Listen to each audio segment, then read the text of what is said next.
সময় গেলে সাধন হবে না, সময় গেলে সাধন। জয় কৃষ্ণকালী মায়ের জয়, জয় সোনা মায়ের জয়, জয় মঙ্গল মায়ের জয়। গুড মর্নিং ফ্রেন্ড, কেমন আছো তোমরা সকলে? আশা করি সকলেই ভালো আছো, আর আমি খুবই ভালো আছি। তো আজকে মঙ্গলবার, মায়ের পুজো। তো আমি অনেক সকালে উঠেছি, তো এখন মায়ের ফুল তুলে নেব, পুজো করব। আমার স্নান করা হয়ে গেছে, তো আমি এখন ফুল তুলবো, পুজো দেবো। তোমরা সম্পূর্ণ ভিডিওটা দেখো, তোমাদেরও ভালো লাগবে। আর তোমাদেরকে কালকে ভিডিওতে বলেছিলাম আমি অনেক জবা ফুল গাছ লাগিয়েছি, সেগুলো তোমাদের সাথে শেয়ার করবো, সেগুলো তোমাদেরকে দেখাবো। তো চলো দেখাই তোমাদের। তো সত্যি কথা বলতে আমার গাছে অনেকই জবা ফুল ফুটেছিল, বাট আমার ফুলগুলো সব নিয়ে গেছে। মানে আজকে যেহেতু মঙ্গলবার, আর আমি স্নান না করে কিন্তু ফুল তুলি না, আর এরা বাসি কাপড়ে ফুল তুলে নিয়ে যায়। মানে স্নান না করে কিন্তু মায়ের ফুল তুলতে নেই, কিন্তু এরা স্নান করার আগেই ভোরবেলা ফুলগুলো সব তুলে নিয়ে গেছে। তো যেইগুলো আছে সেগুলোই আজকে আমি মায়ের জন্য পুজো দেবো, ঠিক আছে? তো এখানে দেখতে পাচ্ছ এই একটা অনেক ফুল ফুটেছিল, দেখো কড়ি কিন্তু অনেক আছে। এই একটা, এই একটা, এই একটা, এইখানে একটা আছে। এই ফুলগুলো কালকে থাকবে না। ওই একটা, এই ফুলগুলো কালকে থাকবে না, কারণ সব ফুল তুলে নিয়ে যায়, ঠিক আছে? ফুলগুলো সব তুলে নিয়ে যায়। ফুল গাছগুলো লাগিয়েছি কিন্তু ফুল একটাও থাকবে না। আর এই একটা, তোমাদেরকে বলেছিলাম অনেক জবা ফুল গাছ লাগিয়েছি, আর এই একটা আছে। আরও চলো দেখাই। এখানে আমার আরও জবা ফুল গাছ আছে, দেখো এইখানে একটা লাগিয়েছি, এই একটা জবা ফুল গাছ লাগিয়েছি। এটা কিন্তু আমাদের বাড়ি, ঠিক আছে? আরও তোমাদেরকে দেখাই, অনেক জবা ফুল গাছ লাগিয়েছি আমি, কালকে তোমাদেরকে বলেছিলাম। তো দেখো এই একটা, একটা জবা ফুল গাছ, এই একটা, এটা সাদা, এটা পঞ্চজবা, মানে এটা পুরো সে লাল টকটকে এই জবাটা। আর এটা হলো গোলাপ জবা, ঠিক আছে? আর এটা হলো এই ঘিয়ে জবা, ওই দেখো ফুটেছে ঘিয়ে জবা। এই গাছ থেকে বেশি ফুল ফোটে। তো মানে ফুলগুলো সব তুলে নিয়ে গেছে, মাত্র দুটো ফুল পেয়েছি। মানে সত্যি কথা বলতে কি, মানুষ ফুল নিক তাতে কোনো অসুবিধা নেই মায়ের পুজোর জন্য, কিন্তু আমরা তো কষ্ট করে গাছ লাগিয়েছি। মানে এরকমটা কাদের সাথে হয় তোমরা বলো, যে কষ্ট করে গাছ লাগানোর পরে যদি সব ফুল তুলে নিয়ে যায়, তখন কিন্তু সত্যি খুবই খারাপ লাগে যে এত কষ্ট করে গাছগুলো লাগিয়েছি আর মানুষজন সকাল নাই হইতে সব ফুল তুলে নিয়ে গেছে। তো চলো, আর এইখানে তোমাদেরকে দেখাবো এই যে আমার ঘিয়ে জবা। এখানে দেখতে পাচ্ছ কত জবা ফুল ফুটেছে। তো একটা দেখো, মানে সব ফুলগুলো সকালবেলা না হতেই সব তুলে নিয়ে যায়। প্রচুর জবা ফুল ফোটে আমার বাড়ি, তো এখান থেকে সব জবা ফুলগুলো তুলে নিয়ে গেছে। এই কত পেলাম। এখানে আর একটা আছে, এখানে আর একটা আছে। আজকে ভেবেছিলাম একটা মালা গাঁথবো, কিন্তু হয়তো আমার মালা গাঁথা হবে না, কারণ এই কটা ফুল দিয়ে কীভাবে মালা গাঁথা সম্ভব হবে না। আর আমি আর একটা জায়গায় যাব ফুল আনতে, তো চলো। তো অল্প ফুল পেয়েছিলাম, আর আমি বাড়ির পাশে একটা কাকিমার গাছ থেকে আমি দুটো জবা ফুল চেয়ে এনেছি, তো পঞ্চজবা, ওই দুটো দিয়েও মালা গাঁথবো। তোমরা সম্পূর্ণ দেখো, আর তোমাদের সাথে সুন্দর একটা মায়ের গান শেয়ার করব। তোমরা সম্পূর্ণ ভিডিওটা দেখো, আর যারা আমার চ্যানেলে নতুন আছে প্লিজ লাইক সাবস্ক্রাইব করে আমার পাশে থাকবে, আর পাশে থাকা ঘন্টাটাও বাজিয়ে দেবে যাতে নোটিফিকেশনগুলো তোমাদের কাছে পৌঁছায়। তো তোমরা কন্টিনিউ দেখতে থাকো, তোমাদেরও ভালো লাগবে। শ্যামা মা কি আমার কালো রে, শ্যামা মা কি আমার কালো, শ্যামা মা কি আমার কালো রে, শ্যামা মা কি আমার কালো। লোকে বলে কালি কালো আমার, মন তো বলে না কালো রে, কালো রূপে দিগ। আমার গাছে যত ফুল ফুটেছিল একটা মায়ের মালা হয়ে যেত, কিন্তু ফুল যেহেতু তুলে নিয়ে গেছে কোনো ভক্ত বা কোনো মা হয়তো তুলে নিয়ে গেছে, তো আমি যেহেতু পুজো দেবো, এখন ফুল নেই আমার গাছে, মনটা কিন্তু আমার ভীষণ খারাপ হয়ে গেছিলো। তো কি করব বলো, যদি মায়ের জন্য ফুল তুলে নিয়ে যায় তাহলে তো আমার কিছু বলার নেই, কিন্তু কষ্ট করে গাছ লাগিয়েছি মায়ের জন্য পুজো দেব বলে, কিন্তু সেই ফুল তুলে নিয়ে গেছে। তো আমি বাড়ির পাশে এক জায়গায় ছিল, ওখানে ওরা তো মায়ের পুজো করে না, যেহেতু জবা ফুল লাগে না, ওখান থেকে দুটো জবা ফুল আর একটা ছোট কড়ি পেয়েছিলাম, সেটা আর কি এনেছি, তাই আজকে আমি মালা গাঁথলাম। তো কি করব বলো, তো আমার মনে হয় মানে যতটুকু বা যা আছে ততটুকু দিয়ে ভগবানকে ভক্তি ভরে পুজো দিলে তাতেই ভগবান খুশি হয়। ভগবান কখনো বলেনি আমাকে এত প্রসাদ দাও, এত এত ফুল দাও, এত এত ফল দাও, এরকম কিন্তু কিছু বলেনি। শুধু আমি মনের ভক্তি থেকে, আমার মনে হয় যে আমি আমার মনের ভক্তি থেকে যতটুকু পারি আমি মায়ের জন্য দিলাম। তো আমার ভক্তি আছে যে মাকে আমি যা দেবো মা তাতেই খুশি হবে। তো তোমরা সম্পূর্ণ ভিডিওটা দেখতে থাকো, তোমাদেরও ভালো লাগবে। তো চলো। সময় গেলে সাধন হবে না, সময় গেলে, সময় গেলে সাধন হবে না। দিন থাকিতে দিনের সাধন কেন জানলে না তুমি। নমস্কার বন্ধুরা, কেমন আছো তোমরা সকলে? আশা করি সকলেই ভালো আছো, আর আমি খুবই ভালো আছি। তো নতুন একটা ভিডিও সবাইকে জানাই অনেক অনেক ওয়েলকাম। তো আমার পুজো দিয়ে হয়ে গেছে, মায়ের জন্য মালা গেঁথেছি, সবটাই তোমাদের সাথে শেয়ার করলাম।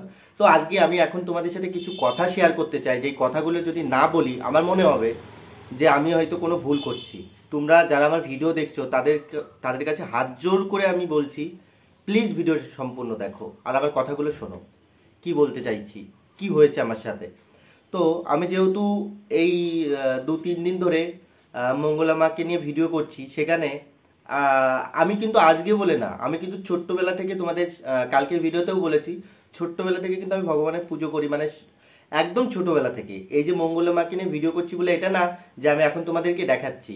আমি কিন্তু এর আগে কিন্তু মঙ্গলা মাকে নিয়ে ভিডিও করিনি। 6 মাস আগে থেকে কিন্তু মঙ্গলা মা ইউটিউব চ্যানেল খুলে সেখানে কিন্তু মঙ্গলা মা ভিডিও করছে। ওখানে কিন্তু আমি মঙ্গলা মাকে দেখে কিন্তু একদম কিন্তু ওনাকে নিয়ে কোনো কন্টেন্ট বানাইনি, কোনো ভিডিও করিনি। জাস্ট আমার মনে হয়েছিল সেই মানুষগুলো গিয়ে মায়ের মন্দিরে ভাঙচুর করেছে, সেই মানুষগুলো গিয়ে মায়ের সাথে অত্যাচার করেছে, সেইগুলো তুলে ধরেছি যে একটা ভক্ত হয়ে আর একটা ভক্তের পাশে দাঁড়ায়। ভুল মানুষ মাত্রই হতে পারে, প্রথমে আমারও ভুল হয়েছিল, কিন্তু না জেনে কখনো কথা বলতে নেই। আমার সকল দিদিরা বলেছে, তাদের কথাটা আমি রাখবো, আগে ভালো করে দেখবো, বুঝবো, তারপরে কিছু বলবো। কারণ আমার ভিডিওটা সবাই দেখছে, সেখানে যদি আমি কিছু ভুল কিছু বলি সেখানে আমার অনেক বড় ক্ষতি হতে পারে।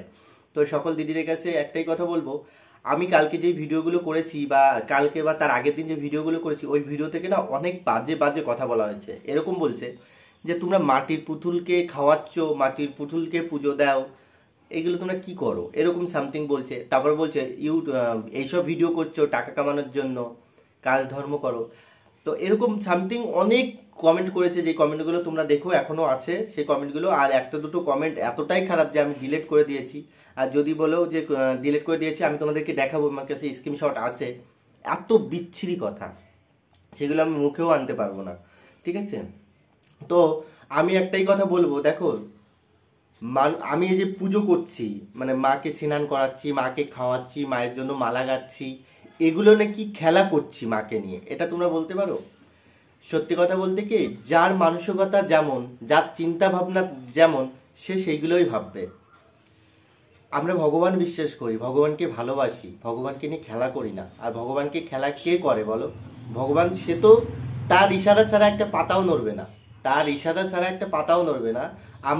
আমরা যারা ভক্ত হই তারা ভগবানের জন্য পাগল হই। আমরা সবসময়ের জন্য চাই যে আমার মাকে পুজো দিই, মাকে পুজো দিই, যাতে আমার দেখা দেখি আরও আমার মতন যারা আছে, ভক্তরা যারা আছে, যারা মাকে যেন পুজো দেয়। মানে আমার বয়সী যে ছেলেগুলো বা মেয়েরা আছে, মায়ের পুজো দেওয়া ছেলে বা মেয়ে, মায়ের পুজো সবাই দিতে পারে। এই যে আমি বিভিন্ন ধরনের কাজ করি, বিভিন্ন ধরনের সব কিছু করি, A to Z, এটা কি কোনো অন্যায়? এটা কোনো অন্যায় নয়। কারণ একটা মাকে যদি সাহায্য করি, আমার মা যদি, আমার সাহায্য পেয়ে যদি আমার মা যদি একটু কষ্ট কম হয়, তাহলে আমি সেই সাহায্য করতে রাজি। তাতে যদি আমাকে মানুষ বেশি কথা বলে, তুমি রান্না করো কেন, তুমি বাসন মাজো কেন, তুমি পুজো দাও কেন, সেটা আমাকে বলুক। আমার মায়ের কষ্টটা আমার কাছে মেন। কারণ কি, যে মা আমাকে এত কষ্ট করে, এত যন্ত্রণা সহ্য করে আমাকে জন্মগ্রহণ করেছে, আমার পৃথিবীর আলো দেখিয়েছে, সেই মাকে যদি আমি একটু সাহায্য করি বা সেই মাকে যদি আমি একটু হেল্প করি, এটাই তোমরা আমাকে অনেক উল্টোপাল্টা কথা বলেছে। সবাই নয়, কিন্তু যারা, মানে কিছু কিছু মানুষ আছে যারা কিন্তু এই কথাগুলো বলেছে। তো খুব খারাপ লেগেছে, তখন আর কি বলবো, কিছু বলার নেই। আর আমি কমেন্টের মাধ্যমে কাউকে কোনো খারাপ কথা বলতে চাই না। যারা আমার ভিডিওটা দেখছো, যারা আমাকে ভালোবাসো না, তাদেরকেও অনেক ধন্যবাদ, ঠিক আছে। আর যে দিদিগুলো আমাকে এতটা ভালোবাসে, সত্যি তারা আমার কাছে ভগবান। আমি তো তোমাদেরকে প্রতিটা ভিডিওই বলি যে যেই মানুষগুলো আমার ভিডিওগুলো দেখে বা প্রত্যেকটা মানুষের মধ্যে ভগবান বাস করে। অ্যাকচুয়ালি কি বলো তো, আমি তো তোমাদের থেকে ছোট, তো আমি সবসময় চাই যে নিচু হয়ে থাকতে চাই, তোমাদের ওই পায়ের কাছে একটু জায়গা চাই, আমি আর কিচ্ছু চাই না। কারণ ছোট মানুষ, আমি সবসময়ের জন্য নত স্বীকার করেই থাকি। আমি কখনো উপরে উঠতে চাই না, বা নিজে যে অনেক দামি ভ্যালু, এগুলো আমার কিচ্ছু নেই। আমার মধ্যে এতটুকু অহংকার আমি করি না, কখনোই না। কারণ আমি দেখেছি অহংকার পতনের মূল। আমি কখনো অহংকার করি না। আমাকে যে যেটা বলছে বলুক, আমি সহজভাবে সহজ ভাষায় তাদেরকে বলে দিই। কিন্তু আমি কখনো অহংকার করে কখনো কাউকে বেশি কথা বলতে পারবো না। কিন্তু যখন আমার ধৈর্যের বাঁধ ভেঙে যায়, যখন মনে হয় যে এই কথাগুলো না বললেই নয়, তখন কিন্তু বলি। কিন্তু তাছাড়া কিন্তু সবসময় কিন্তু আমি বলি না, ঠিক আছে। আমার ভীষণ কষ্ট লাগে যে কমেন্টগুলো দেখে, আমার ভীষণ খারাপ লাগছে যে মাকে আজকে পুজো করছি, যখন একটা নেগেটিভ ভিডিও করি, যখন একটা নেগেটিভ ভিডিও করি তখনও তোমাদের কথা শুনতে হয়, যখন একটা পজিটিভ ভিডিও করি বা ভালো ভিডিও করি বা ভালো করার চেষ্টা করি তখনও তোমরা বেশি কথা বলো। তাহলে কোন দিকে যাব বলো, কোন দিকে গেলে ভালো হবো? তোমরা সকলে বলো, যে দিদিরা যে দাদারা আমার ভিডিওগুলো দেখছো, তোমরা বলো কোন দিকে যাব বলো। এই দিকে আমি যদি ব্লগ ভিডিও দিচ্ছি, আমি তোমাদেরকে বললাম যে কালকে থেকে আমি ব্লগ ভিডিও শেয়ার করবো, ব্লগ ভিডিও করছি, এত পরিমাণে কমেন্ট আসছে, বেশিরভাগই সব দিদিরা আমাকে আশীর্বাদ করেছে, সব দিদিরা আমাকে ভালো বলেছে। মানে সত্যি কথা বলতে কোনোদিন কারো চোখে ভালো হতে পারিনি, মানুষকে তো এত উপকার করেছি, যেদিন উপকার করতে পারিনি সেদিন আমি আর ভালো না, কোনোদিন মানুষের ভালো হতে পারলাম না। কিন্তু আজকে আমার প্রচন্ড মাথা ব্যথা করছে।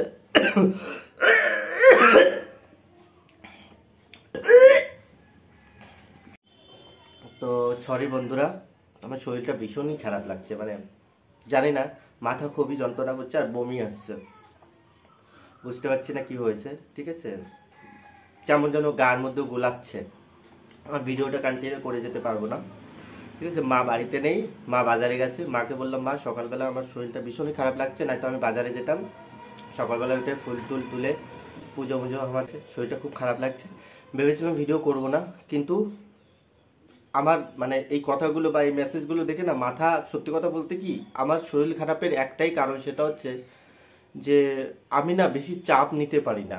মানে অত্যন্ত মানে মাথার মধ্যে ঢুকলে না আমার মাথায় কাজ করে না, জানি না কেন। মানে অনেক চাপ, অনেক টেনশন, অনেক এইগুলো আমি নিতে পারি না। আমার মানে শরীর ভীষণ খারাপ হয়ে যায়, মানে বেশি টেনশন করলে আমার প্রেশার লো হয়ে যায় একদম, মানে এরকম একটা পরিস্থিতি, ঠিক আছে। আমি আমার আগের ভিডিওগুলো দেখবা, মাঝের ভিডিওগুলো দেখবা, আমার শরীরটা এখন কেমন হয়ে গেছে। আমি আগে কিন্তু এরকম ছিলাম না, মানে শরীর ভীষণ খারাপ হয়ে যাচ্ছে দিনের দিনে। কিন্তু আমি মানসিক দিক থেকে অনেকটা খুশি আছি, হ্যাপি আছি। কিন্তু শরীরে কি বলতো, এই যে ভিডিও করে আমি কিন্তু এমনি ভালো আছি, কিন্তু এই যে মানসিক যে মানে এই যে ভিডিও করছি, অনেক দুশ্চিন্তা থাকে, অনেক এই যে মায়ের মন্দির করবো সেটা নিয়ে একটা চিন্তা, এই যে খাওয়া দাওয়া ঠিক মতন হয় না, ভিডিও করব কোনটা কি করব, কিভাবে কি করব, মানে সব চিন্তা মাথার মধ্যে নিয়ে কোনো রকম কিছু করতে পারছি না। তো ভিডিওটা কন্টিনিউ করে যেতে পারবো না, শুধু হাত জোর করে বলছি জয় মঙ্গলা মায়ের জয়। তোমরা মাকে ভুল বুঝো না, কারণ যেই মার নাম স্মরণ করলে বা যেই মার নাম নিলে তোমার যত পাপ আছে সে পাপগুলো সব ক্ষয় হয়ে যাবে। কেন বলছি, আমি নিজেই প্রমাণ যে মায়ের নাম জপ করে আমার অনেক উন্নতি হয়েছে, অনেক ভালো হয়েছে। শরীরটা তো পরের কথা, কিন্তু আমার অনেক উন্নতি হয়েছে, এটা আমি তোমাদের সামনে বলতে পারি, ভালো করে বলতে পারি যে মায়ের নাম জপ করে আমার অনেক উন্নতি হয়েছে, অনেক ভালো হয়েছে। তাই বলবো, সবাইকে বলবো, সবাই একবার বলো জয় কৃষ্ণকালী মায়ের জয়, জয় সোনা মায়ের জয়, জয় মঙ্গলা মায়ের জয়। সবাই ভালো থাকো, সুস্থ থাকো। আমি আর ভিডিও কন্টিনিউ করতেই পারবো না, আমি একদম মানে আমার মাথা প্রচুর পরিমাণে ঘুরছে, আমি আর ভিডিও করতে পারবো না।